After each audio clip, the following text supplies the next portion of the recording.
আগেকার দিনে কি হতো গো, না বাবারা যা বলতো মায়েদেরকে তা অক্ষরে অক্ষরে মেনে চলতে হতো, তাই তো মা? কিন্তু যুগের পরিবর্তনে সবকিছু পরিবর্তন হয়ে গেছে। এখন মায়েরা যা বলে বাবাদেরকে অক্ষরে অক্ষরে মানতে হয়।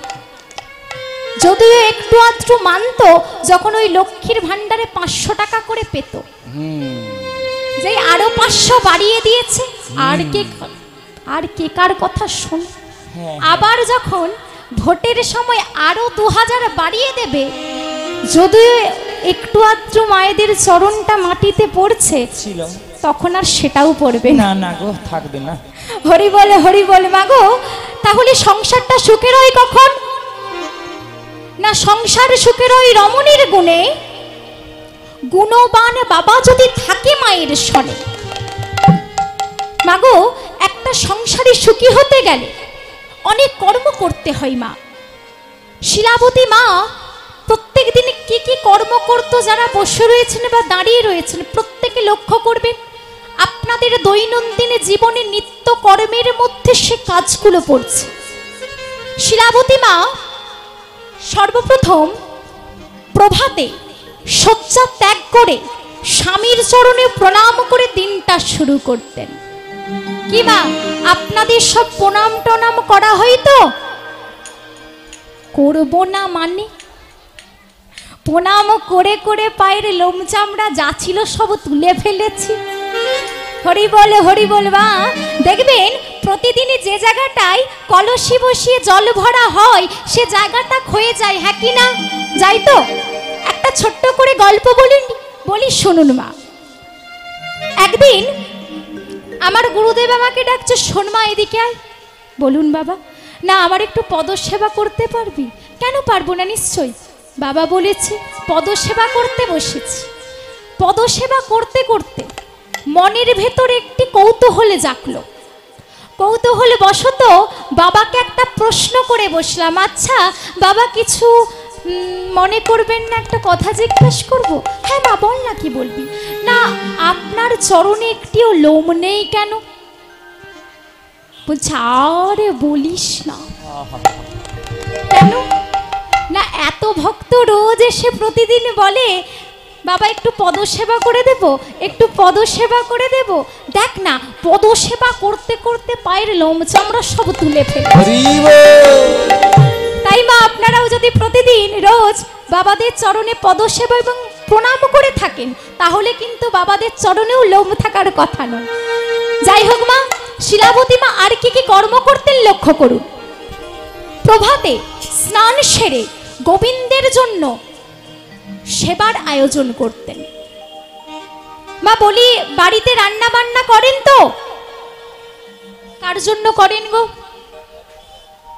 স্বামী, সন্তান, মা বাবা, আত্মীয় পরিজন, নিজের জন্য, প্রত্যেকের জন্য করেন। এক কথাই পরিবারের জন্য, তাই তো মা? শাস্ত্রে একটি কথা বললেন। কি কথা? যে জিনিস গোবিন্দকে না দিয়ে সেবা করা হয় তাকে বলা হয় চুরি করে খাওয়া।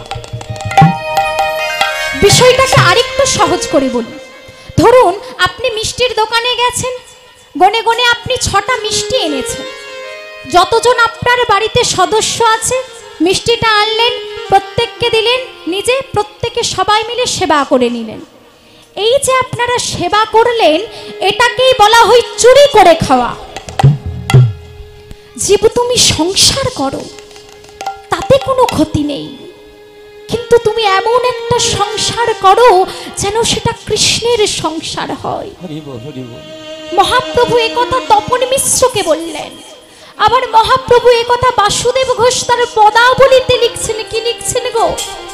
বলছেন জীব তুমি আজ একটা সংসার নিয়ে এত ব্যস্ত হয়ে গেছো, দয়াময়ীকে বলছো প্রভু এই জন্য তোমার নাম করতে পারিনি, এই জন্য তোমায় ডাকতে পারিনি। কিন্তু মা একটিবার একটু বিচার বুদ্ধি দিয়ে ভেবে দেখো তো,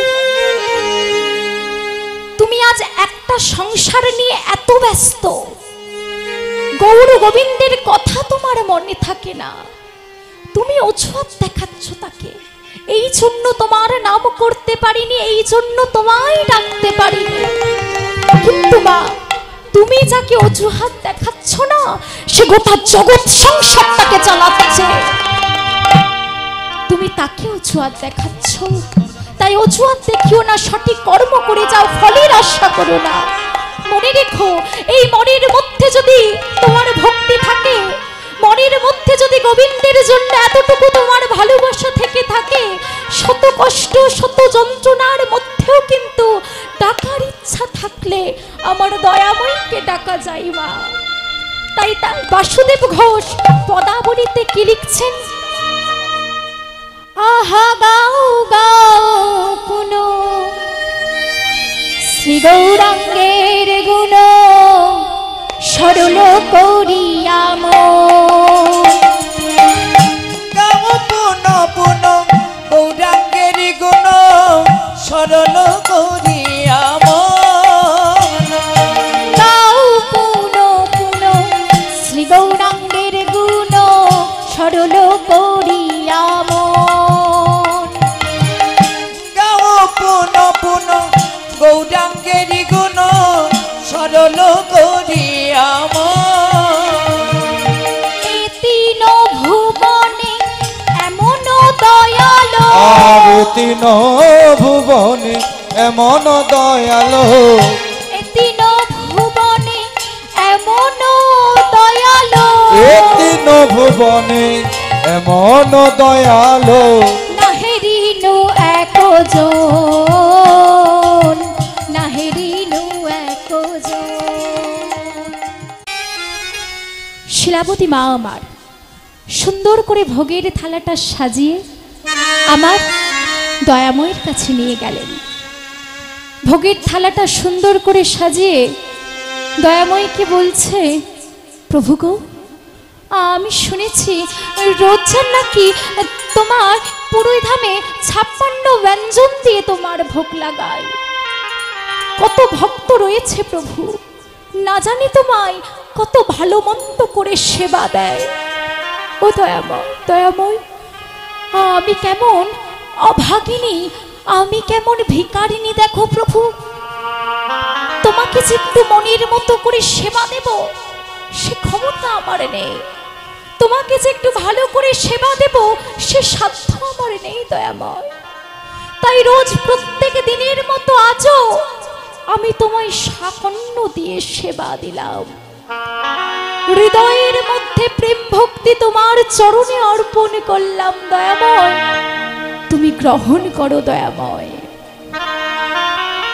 কেমন ভক্ত দেখো বাবা, সাকন্য দিয়ে ভগবানকে বসিয়ে রেখেছে।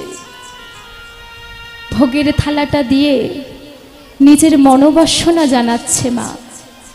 দয়াময়, জানো দয়াময়, আমি সন্তান সম্ভবা মা হতে চলেছি। আমি জানি না আমার সন্তানটা বড় হয়ে কি হবে, ডাক্তার হবে, ইঞ্জিনিয়ার হবে, মাস্টার হবে। আমি এসব কিচ্ছু চাই না দয়াময়। আমি কি চাই জানো প্রভু, যেদিন তোমাকে ছেড়ে আমি বহু দূরে চলে যাব, সেদিন তোমায় কে দেখবে দয়াময়?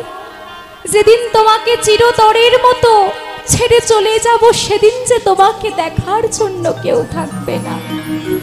তুমি এমন একটা কৃষ্ণ ভক্ত সন্তান ভিক্ষা দিও প্রভু,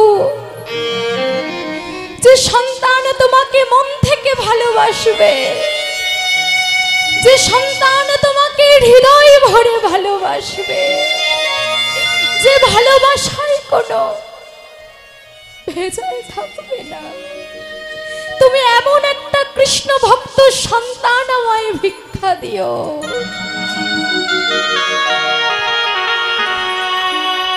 কেমন ভক্ত দেখো মা। কিন্তু মা, আমরা কি করি? যেদিন থেকে জানতে পারি গর্ভের সন্তান এসেছে, প্রত্যেক দিন গিয়ে গোবিন্দের কাছে বলি, হয় ডাক্তার দিও, মাস্টার দিও, ইঞ্জিনিয়ার দিও, উকিল দিও। প্রত্যেকের চরণ ধরে একটা কথা বারবার করে বলে যাই, বাবা,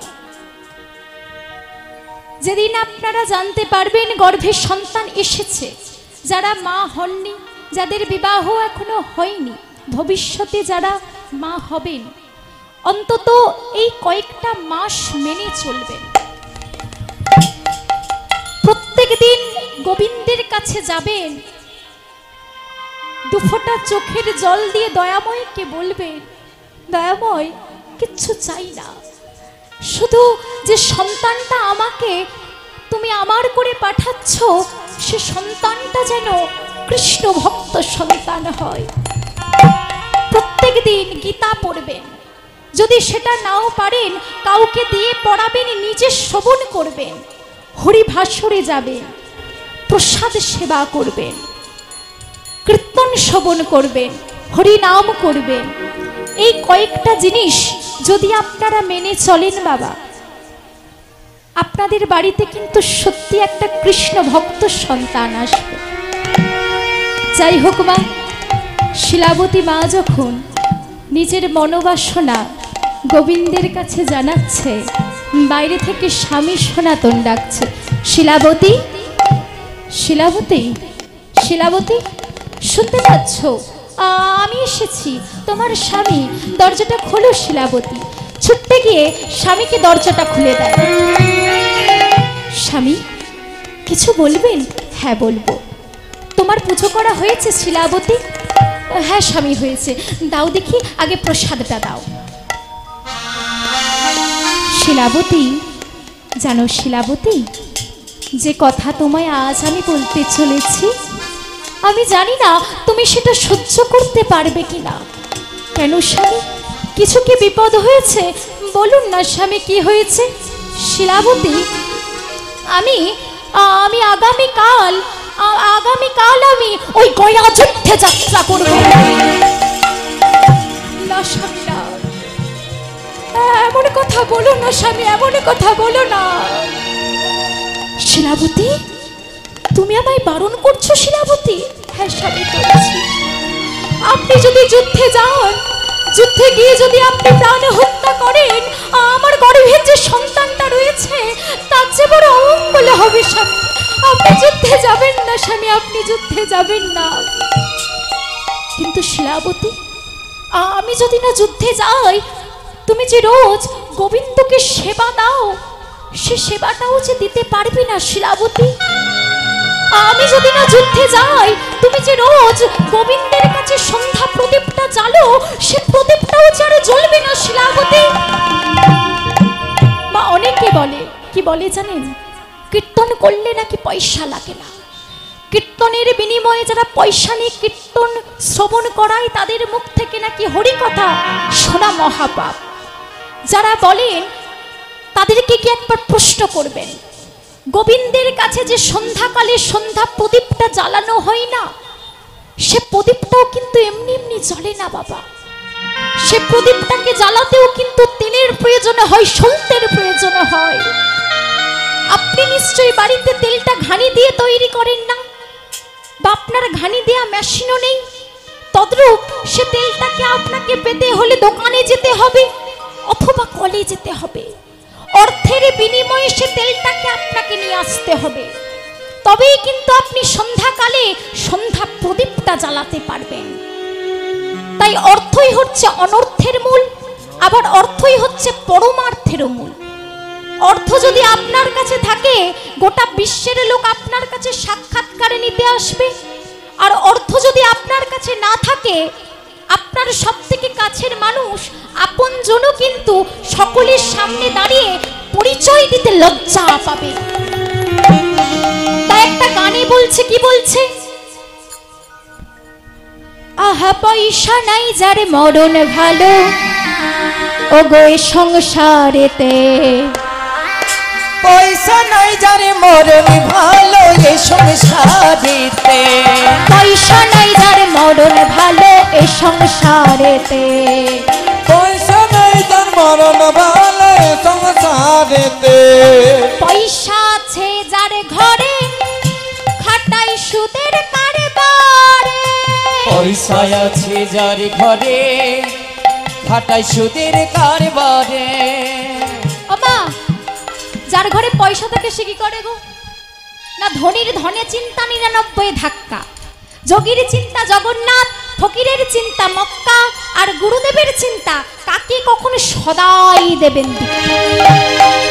ওমা ধনীর কি চিন্তা? না দেখবেন ধনীর সর্বক্ষণ ধনের চিন্তা, যোগীর কি চিন্তা, কখনো ভগবানকে লাভ করবে তার চিন্তা। ফকিরের কি চিন্তা, বেটা দিনে যদি 2 টাকা রোজগার করে 1 টাকা জমিয়ে আরেক টাকা নিয়ে কখনো মক্কায় যাবে বাবা, তার চিন্তা। আর বড় লোকদের কি চিন্তা গো, বুড়ো মরতে বসেছে অথচ 5 লাখ টাকাকে কিভাবে 10 লাখ টাকায় রূপান্তরিত করা যায় তার চিন্তা। আরে মরতে বসেছি সেবারে অন্তত টাকা পয়সা যদি একটু হরিকথা বল, হরিকথা শোন। না না আমি টাকার চিন্তাই করব। ও দাদু যতই তুমি টাকা টাকা করো না, শেষের দিনে যাবার দিনে তোমার সঙ্গে যাবে না ওই টাকা, যাবে এই নাম। বলো হরি, বলো হরি, বলো হরি। পয়সা আছে যার ঘরে খাটাই সুদের কারবারে, পয়সা আছে যার ঘরে খাটাই সুদের কারবারে। লঙ্কা পোড়াই ভুঁড়ি বাড়াই জগৎ মাঝারে, লঙ্কা পোড়ায় ভরে বাড়ায় জগৎ মাঝারে লঙ্কা পোড়াই ভুঁড়ি বাড়াই জগৎ মাঝারে, লঙ্কা পোড়ায় ভুঁড়ি বাড়ায় জগৎ মাঝারে। আবার পয়সার জোরে মানুষ মেরে, পয়সার জোরে মানুষ মেরে, পয়সার জোরে মানুষ দাদা মেরে। পয়সার জোরে মানুষ মেরে। যাদের একটু অর্থ বেশি থাকে মা, সবার ক্ষেত্রে বলছি না, তারা কিন্তু অর্থের জোরে সব কিছু করতে পারে। একটি ছেলে এখন একজনকে খুন করেছে, সেটি একজন পাশ থেকে দেখে ফেলেছে। যে দেখে ফেলেছে সে এসে বলছে, এই তুই এইভাবে লোকটাকে মেরে ফেললি, চল চল তোকে পুলিশে দেবো। ওই পুলিশ টুলিশ কিচ্ছু করতে পারবে কেন রে, না আমার কাছে পয়সা আছে, পয়সা দিয়ে কিনে নেব। বাবা তোর এত ক্ষমতা, ঠিক আছে আমিও দেখবো, চল তোকে বড় উকিলের কাছে নিয়ে যাব। না না ওই উকিলও কিচ্ছু করতে পারবে না। কেন রে, তুই কি উকিলি কেউ কিনে নিবি? বলছে হ্যাঁ আমার কাছে পয়সা আছে, পয়সা দিয়ে উকিলি কেউ কিনে নেব। ভাবতে পেরেছেন, এখন পয়সা যার ক্ষমতা তার, পয়সার জোরে মানুষ মেরেও পয়সা দিয়ে সব চাপা পড়ে যায় বাবা। আমাদের সমাজে যদি কোনো ক্ষুধার্ত মানুষ পেটের জ্বালায় দোকান থেকে 2টো রুটি চুরি করে খায়, আমরা কি করি? তাকে চোরের দায়ে মারতে মারতে পুলিশের হাতে তুলে দিই। কিন্তু আমাদের সমাজে যারা উঁচু তলার মানুষ চুরি করে করে বিছানার নিচে ভর্তি করে দিল, আলমারিতে টাকা রাখার জায়গা নেই, এখন বস্তায় ভরে টাকা কান্নিসে তুলে রাখতে হচ্ছে। সেই সব চোরেদের চুরি দেখে কিন্তু তাদেরকে আমরা সম্মান করি, কারণ এটাই হচ্ছে বর্তমান দিনের সমাজের অবস্থা। পয়সার জোরে মানুষ মেরে, পয়সার জোরে মানুষ মেরে, পয়সার জোরে মানুষ মেরে, দাদা পয়সার জোরে মানুষ মেরে। খালাস পায়া আদালতে, পয়সা নাই যার মরণ ভালো এই সংসারে দে। আরে নিতাই পয়সা নাই যার গৌর হরি মরণ হরি ভালো বল। জগৎ সংসারে। পয়সা নাই যার জরণ ভালো জগৎ সংসারে। একটি বাড়িতে 2টি ছেলে ছিল। একটি ছেলের এখন রোজগারপাতি বেশ ভালো, বিষয় সম্পত্তি রয়েছে। আরেকটি ছেলে রোজগারপাতি তেমন কিছু করে না, আর বিষয় সম্পত্তি নেই। এবার যে ছেলেটা বেশ একটু ভালো রোজগারপাতি বেশ ভালো করে, তার একবার বইয়ের স্বামী ভক্তিটা লক্ষ্য করুন। যার স্বামী ধনবান অতি, ও তার বইয়ের কি ভক্তি। যার স্বামী ধনবান অতি, ও তার বউয়ের কি ভক্তি। বাবা ঠিক বললাম তো? এটা কিন্তু খাঁটি বাস্তব কথা। বাবাদের যদি একটু পকেটে বেশ পয়সা কড়ি বেশি থাকে, তখন কিন্তু মায়েদের ভক্তিটা একটু আলাদাই বেড়ে যায়, কি মা তাই তো? হ্যাঁ কি না? পয়সা আছে যার ঘরে খাটাই সুদের কারবারে, পয়সা আছে যার ঘরে খাটাই সুদের কারবারে। পয়সা আছে যার ঘরে খাটাই সুদের কারবারে। যার স্বামী ধনবান অতি, ও তার বইয়ের কি ভক্তি। যার স্বামী ধনবান অতি, তার বউয়ের কি ভক্তি। কেমন ভক্তি গো, কেমন ভক্তি? কোথায় গেল খোকার বাপ, ডেকে দাও ছোটি। কোথায় গেল খোকার বাপ, দেখে দাও ছোটি। কেন গো কেন এত ডাকাডাকি করছো কেন? খাই না কিছু পড়বে পিত্তি, খাই না কিছু পড়বে পিতে, খাই না কিছু পড়বে পিত্তি, না না খাই না কিছু পড়বে পিতে। দেখে দাও না ঘরেতে পয়সা নাই যার মরণ ভালো জগৎ মাঝেতে, আর পয়সা নাই যার মরণ ভালো জগৎ সংসারে। পয়সা নাই যার মরণ ভালো জগৎ সংসারে। বাকি লক্ষ্য করলাম যার স্বামী একটু বেশ পয়সা করে বেশ ভালো রোজগার করে তার কেমন বইয়ের স্বামী ভক্তি, তাই তো? এবারে আসুন দেখি যার স্বামীর পয়সা করি ভালো নেই তার একবার গিন্নির ভক্তিটা লক্ষ্য করুন। স্বামী ধনহীন হলে ও তার গিন্নি কি বলে, স্বামী ধনহীন হলে ও তার গিন্নি কি বলে? কি বলে গো কি বলে?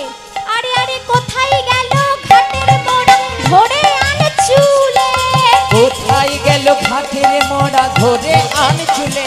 আরে আরে দাঁড়াও দাঁড়াও দাঁড়াও, এত ডাকাডাকি করছো কেন গো?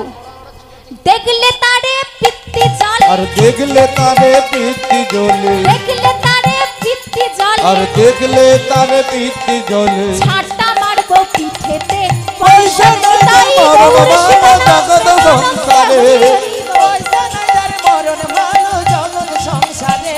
আর পয়সা নাই যার মরণ ভালো জগৎ সংসারে, জগৎ সংসারে, জগৎ সংসারে। জগৎ সংসারে। শিলাবতী মা আমার স্বামীকে বলছেন, স্বামী আপনি যুদ্ধে যাবেন না, আপনি যদি যুদ্ধে যান, যুদ্ধে গিয়ে যদি প্রাণ হত্যা করেন আমার গর্ভের সন্তানটার বড় অমঙ্গল হবে। মাগো আগেকার দিনে মাগুলো এতটা ভালো ছিল বলে কিন্তু সন্তানগুলো এতটা ভালো জন্মেছে বাবা। আগেকার দিনে একটা নিয়ম ছিল, মায়েরা যখন গর্ভবতী হতেন সেই সময় বাবাদেরকে পশু হত্যা, জীব হত্যা, প্রাণী হত্যা করতে দিতেন না। কেন? এতে করে গর্ভের ওই সন্তানটার যাতে না কোনো অমঙ্গল হয়। তাই যত মহাপুরুষ জন্মেছে তাদের মায়েদেরকে একবার লক্ষ্য করুন। কৌশল্যা ছিল বলে ছেলেটা রামচন্দ্র হয়েছে, রামচন্দ্র হয়েছে। দেবকী ছিলেন বলে ছেলেটা কৃষ্ণ হলেন, কৃষ্ণ হলো। সচিমা ছিলেন বলে ছেলেটা নিমাই হয়েছে। নিমাই হয়েছে। বলছে সব ভগবানদের কথা বিশ্বাস করি না। এখনকার সময়ে দাঁড়িয়ে যদি তুমি প্রমাণ দিতে পারো তবে বিশ্বাস করব। আছে প্রভাবতী দেবী ছিলেন বলে ছেলেটা রবীন্দ্রনাথ হয়েছে, রবীন্দ্রনাথ হয়েছে। ভুবনেশ্বরী ছিলেন বলে ছেলেটা বিবেকানন্দ হলেন, বিবেকানন্দ হলে। ভগবতী দেবী ছিলেন বলে ছেলেটা বিদ্যাসাগর হয়েছে, বিদ্যাসাগর হয়েছে। যত জায়গায় সন্তানগুলো ভালো জন্মেছে বাবা, তত জায়গায় কিন্তু মাগুলো ভালো ছিল। আমি বলছি না ইতিহাস বলছে, আমি বলছি না শাস্ত্রে বলছে, আমি বলছি না পুরাণে বলছে। তাই নেপোলিয়ান একটা কথা বললেন, কি কথা? If you a good mother then I shall give you a good nation. তোমরা যদি প্রত্যেকে আমায় ভালো মা উপহার দিতে পারো তাহলে তোমাদের প্রত্যেককে আমি ভালো জাতি উপহার দেব। না হলে তাকিয়ে দেখো, কয়াধুর মতো মা ছিল বলে ছেলেটা ভক্ত প্রহ্লাদ হয়েছে, কিন্তু কংসের বাবা উগ্রসেন সাধু ছিলেন, হরিভজন করতেন। মা পদ্মাবতী হরিভজন করতেন না, চরিত্রহীন ছিলেন। তাই ছেলেটা আজ অসুর বংশ হয়ে গেছে। তাই মা জমিটা যদি ভালো হয় না, ফসলটা কোনোদিনও খারাপ হতে পারে না। মায়েদের মনে দুঃখ হতে পারে, কষ্ট হতে পারে, বাবা আনন্দেতে ভাসিয়া সাগরে দেয় ফেলিয়া, দুঃখের কথা মায়েদের আর মনে থাকে না। বা দেখবেন চাষি যখন জমিতে বীজ লাগায় বারবার দেখতে যায়। কি দেখতে যায়? যে বীজটা লাগিয়েছে সেটা ঠিক আছে কিনা। কিন্তু দেখতে যাই তো বটে, সেই বীজটাকে রক্ষা করার দায়িত্ব কিন্তু জমিটার। তদ্রূপ মাতৃরূপী জমিতে বাবারূপী চাষি সন্তানরূপী বীজটা বপন করে তো ঠিকই, কিন্তু সে সন্তানরূপী বীজটাকে রক্ষা করার দায়িত্ব কিন্তু একটা মায়ের। এখনকার দিনে কলিকালের মা বাবা কেমন জানো, সন্তানকে অতিরিক্তি ভালোবাসে। ছোট থেকে ছেলেটাকে শেখাচ্ছে, বাবা তুই স্বামী বিবেকানন্দের রচনাটা ভালো করে মুখস্থ কর, বিদ্যাসাগরের রচনাটা ভালো করে পড়, পড়ার জন্য পড়, কিছু শেখার জন্য নয়। কোথাও যাবি না, কারোর সাথে মিশবি না, হরিবাসরে যাবি না, কীর্তনে শুনবি না, শুধু পড় আর পড়। এমন ভাবে পড় যেমন টিভিতে তোকে দেখানো হয়, এমন ভাবে পড় যেমন খবরে কাগজে তোর ছবি বের হয়। নাম্বার তুললো, বড় চাকরি পেল,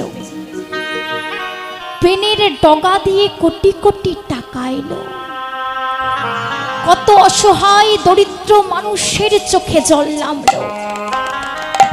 কি মা, আপনার সন্তানটা বেঁচে আছে তো? মৃত্যু তাকে বলে না, আমাদের দেহ থেকে শ্বাসটা বেরিয়ে যাওয়াকে মৃত্যু বলে না মা। জ্ঞানী ব্যক্তিরা বলেছিলেন, মানুষের মৃত্যু সেদিনই ঘটে গেছে যেদিন মানুষ তার বিবেকটাকে হারিয়ে ফেলেছে, মানুষ ন্যায় পরায়ণতাটাকে গুলিয়ে ফেলেছে। মৃত্যু মানুষের সেদিনই ঘটে গেছে জীবন্তে, অর্থাৎ না মরে সে বেঁচে আছে। টাকার অহংকার কোনোদিনও করতে নেই বাবা। ও কার পকেটে ছিল, কিভাবে আপনার পকেটে এসে ঢুকে গেছে কেউ বলতে পারবে না। লক্ষ্মীকে বড় চঞ্চলা বলা হয়, ও কোনো জায়গায় স্থির হয়ে বসে থাকতে পারে না মা। আজ আপনার কাছে টাকা আছে, আপনি ভাবছেন গোটা পৃথিবীটাকে আমি কিনে ফেলবো, কিন্তু কোন দিন হয়তো আপনাকে একা রেখে ফকির করে কাঁদিয়ে দিয়ে চলে যাবে। তাই অহংকার তাকে নিয়ে করো যে তোমার সঙ্গে সদা সর্বদা থাকবে। এমন কর্ম করো যেমন কর্মের জন্য গোটা জগৎ তোমায় একদিন চেনে। যেদিন তুমি এসেছিলে সেদিন তোমায় দেখে সবাই হেসেছিল, কিন্তু যেদিন তুমি চলে যাবে তোমার চলে যাওয়াটা দেখে যেমন হাজার হাজার মানুষের চোখ থেকে জল পড়ে, তবেই হবে এই জীবনের সার্থকতা। একটা মোমবাতি যেমন 100টা দীপকে জ্বালাতে সক্ষম থাকে, একজন প্রকৃত মানুষ যেমন অনেক অসহায় দরিদ্র মানুষের পাশে থাকে, একজন প্রকৃত জ্ঞানী মানুষ যেমন অনেক মানুষের অজ্ঞানতাটাকে দূর করে। এদিকে বড় হও, অহংকারে নয়। অনেকের অনেক থেকে অহংকার বাবা, কারো টাকার অহংকার, কারো রূপের অহংকার, কারো জ্ঞানের অহংকার। একবার শ্মশানটায় ঘুরতে ঘুরতে চলে যাও, দেখতে পাবে কত অহংকার ওই চিতার আগুনে পুড়ে শেষ হয়ে গেছে। তাই অহংকার তাকে নিয়ে করো যে তোমার সঙ্গে সদা সর্বদা থাকবে। এই পৃথিবীটা যদি কেউ এসে তোমার নামে করে দেয় না, তাও তুমি কোনোদিনও শান্তি পাবে না মা। এ জগতে যে কোটি টাকা রোজগার করে সেও সুখী নয়, আর যে দিন আনে দিন খাই সেও সুখী নয়। এক কথায় আমরা কেউই সুখী নেই। তাই ধনী হতে গেলে কৃষ্ণ ধনী তুমি ধনী হয়ে ওঠো। যে ধনীতে ওপর থেকে নিচে পড়ার ভয় থাকবে না, যে ধনীতে কিছু হারিয়ে ফেলার ভয় থাকবে না, তবেই তোমার এই মনুষ্য জন্মটা সার্থক হবে। নিতাই গৌর সীতানাথ প্রেমানন্দে হরি হরি বল। স্বামী সনাতন শিলাবতী মাকে বলছেন, শিলাবতী শোনো শিলাবতী, আমি তোমাকে কথা দিচ্ছি, আমি যুদ্ধে যাব তো বটে, কিন্তু যুদ্ধে গিয়ে আমি কোনো প্রাণ হত্যা করব না। আমাদের সন্তানের কোনো অমঙ্গল হোক এমন কাজ আমি করব না শিলাবতী, তোমাকে আমি কথা দিলাম। সারা রাত্রি ধরে মাকে বুঝিয়েছি, মা যখন প্রভাতে একটু সম্মতি দিয়েছে মা, স্বামী সনাতন যুদ্ধে চলে যায়। শিলাবতী মা আমার গোবিন্দের কাছে গিয়ে বলছে, প্রভু গো দেখো দয়াময়, আমার স্বামী তো যুদ্ধে গিয়েছে, তুমি তাকে সুস্থভাবে বাড়ি ফিরে নিয়ে এসো দয়াময়, আর তোমার কাছে কিচ্ছু চাই না। এইভাবে একদিনে দুদিনে করে 7 দিন অতিবাহিত হইল। অতিবাহিত হইল। অষ্টম দিনের দিনে সনাতন বাড়ি ফিরিয়া নাসিল। বাড়ি ফিরিয়া আসিল। অষ্টম দিনের দিনে সকাল থেকে দুপুর হয়ে যায়, দুপুর গড়িয়ে সন্ধে হতে যায়, এখনো বাড়ি ফিরে এলো না। সন্ধ্যাকালে সন্ধ্যা প্রদীপটা হাতে নিয়ে গোবিন্দের কাছে যাচ্ছে, গুনগুন করে গান করছে আর সন্ধ্যা আরতি করছে। আজ সন্ধ্যা বেলায় তুলসী তলায় সাঝের প্রদীপ লয়ে আমি বসে আছি, পথ চেয়ে আছি, ওই তোমার দেখা পাবো বলে। সন্ধ্যা বেলা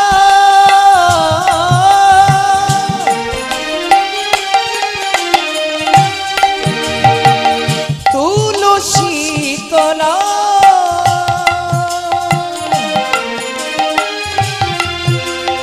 সাঝের প্রদীপ জেলে বসে আছি প্রভু, পথ চেয়ে আছি, তোমারই দেখা পাবো বলে। সন্ধ্যা বেলায় তুলসী তলায় সাঝের প্রদীপ লয়ে বসে আছি, চেয়ে আছি, তোমার দেখা পাবো বলে। সন্ধ্যা বেলা তুলসী তলা সাজের প্রদীপ লয়ে হাতে আমি বসে আছি, আমি চেয়ে আছি, তোমার দেখা পাবো বলে। হাত থেকে তৎক্ষণাৎ মাটিতে সন্ধ্যা প্রদীপটা পড়ে যায়। ছুটতে ছুটতে গোবিন্দের চরণ দুখানি জড়িয়ে ধরে বলছে, প্রভু গো হরিবল হরিবল। বলো না প্রভু, কোনোদিন তো এইভাবে আমার হাত থেকে সন্ধ্যা প্রদীপ পড়ে যায়নি দয়াময়, তবে আজ কেন বললো? তবে আমার স্বামীর কি কোনো বিপদ হলো দয়াময়? বলো না দয়াময়, কোনোদিন তো এইভাবে আমার হাত থেকে সন্ধ্যা প্রদীপ পড়ে যায়নি, তবে আজ কেন বললো দয়াময়? বলো না, আমার স্বামী সুস্থ আছে তো? বলো না দয়াময়, বলো না। সত্যি সত্যি অমঙ্গল হয়েছে বাবা। 7 দিনের গয়া যুদ্ধতে স্বামী সনাতনের মৃত্যু ঘটেছে। পাড়া প্রতিবেশীরা যখন স্বামী সনাতনের মৃতদেহটা বাড়ির দরজার বাইরে এসে ধাক্কা দিচ্ছে, দরজা ধাক্কা দেবার শব্দ শুনতে পেয়ে ছুটতে গিয়ে মা দরজাটা খুলে দেয়। যেই দরজা খুলে দেয়, স্বামী সনাতনের মৃতদেহটা ঘরের ভেতরে প্রবেশ করিয়ে রেখে দেয়। না না গো না, না না গো না,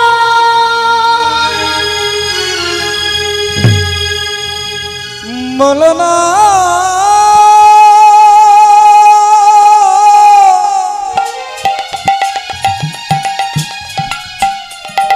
তোমরা, বলো না।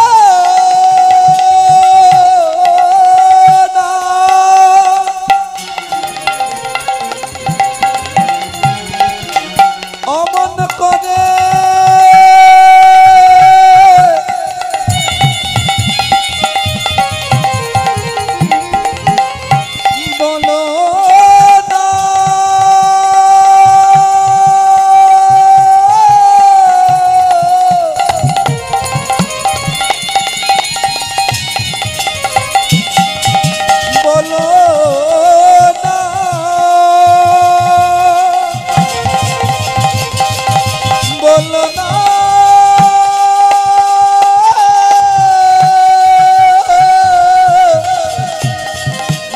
বলো বলো না।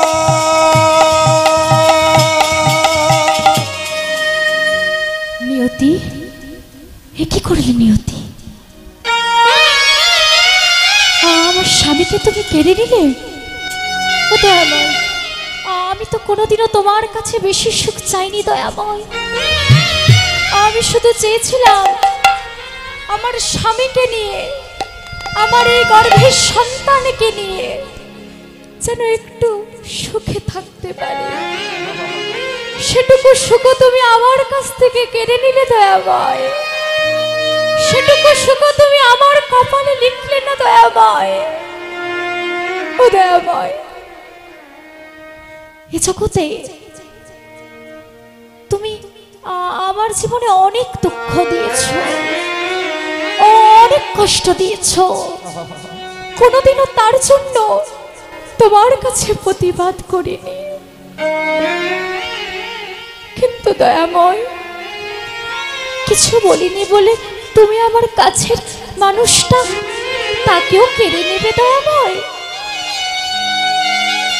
ও দয়াময়, দুঃখ তুমি দাও, কষ্ট তুমি দাও। সুখ দিলে তো তোমায় ভুলে যাব। যত কষ্ট তুমি আমায় দেবে না, তত তোমায় আরো বেশি করে ডাকবো। জানো দয়াময়, আমার মা একটা কথা বলতেন, এই জগতে সবাই তোর সঙ্গ ছেড়ে দিলেও এমন একজন রয়েছে যে নাকি কোনোদিনও কারোর সঙ্গ ছাড়ে না, কাউকে কোনোদিনও ছেড়ে যায় না। দয়াময়, তুমি আমাকে ছেড়ে কখনো যাবে না তো দয়াময়। প্রথম জীবনে তুমি আমার মাকে কেড়ে নিলে, কিচ্ছু বলিনি, কোনো প্রতিবাদ করিনি। তারপর তুমি আমার বাবাকে কেড়ে নিলে। ভেবেছিলাম যার সঙ্গে সারা জীবনটা কাটাবো, আজ তাকেও কেড়ে নিলে দয়াময়। বলো না দয়াময়, এই কি তোমার লীলা প্রভু, এই কি তোমার লীলা? এই কি তোমার লীলা প্রভু?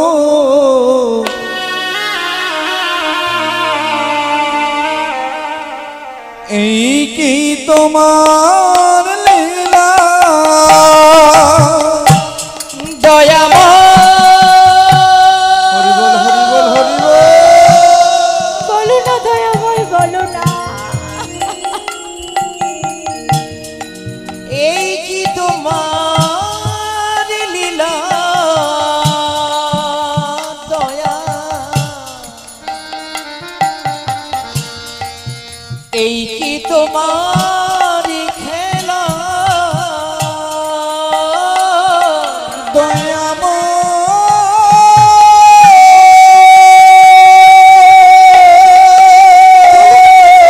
কোথায় যাব আমি? বলো না তুমি আমায়, বলো না। এই কি তোমার লীলা,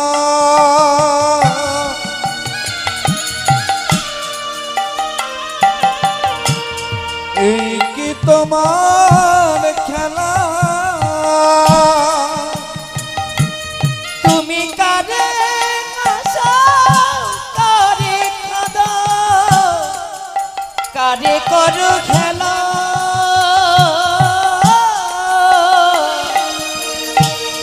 এই কি তোমার খেলা দয়া, এই কি তোমার লীলা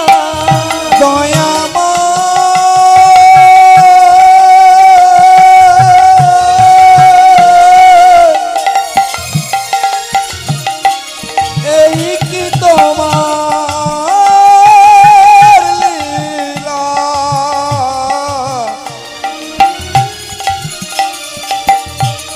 এই কি তোমার